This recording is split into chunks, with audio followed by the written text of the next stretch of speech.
来看台中市长罗秀燕伫市议会面对着议员质询的时阵，是毋是失言咯？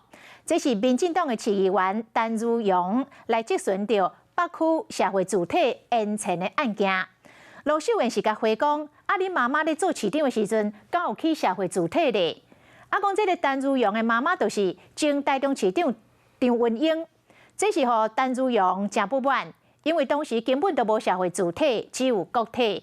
事后罗秀燕有伫议会来道歉，讲伊讲话讲伤重咯。但是即阵甲妈妈牵入来，陈如阳是痛骂讲，这是伫咧推卸责任。你的母亲当了市长，有盖社会住宅在北区吗？你说谁？张文义市长。台中市议员陈如阳针对北区社会主体脱税问题，质询市长罗秀燕，想讲罗秀燕所甲应讲，恁妈妈做市长敢有去社会主体？和陈如阳雄雄顿地一个，因为伊的妈妈做市长时是22年前。我询问卢市长任内。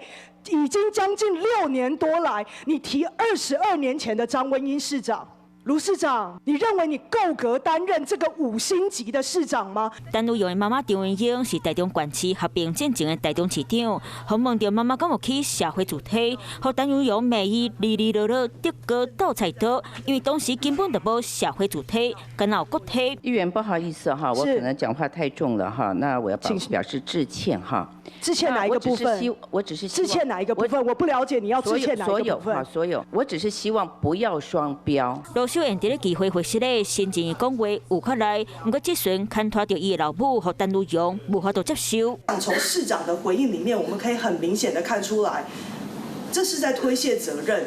非常明显的推卸责任。你讲话好像比较稍微重了一点，这个部分你怎么回应？谢谢。罗秀燕第2摆访对本，伊嘛无愿意搁再回应，跟那隧道车不离个北区社会主体部分，罗秀燕嘛挂保证，讲明年一定会开工。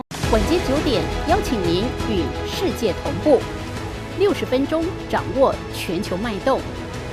World News 9，陈雅玲世界晚报给您崭新视野。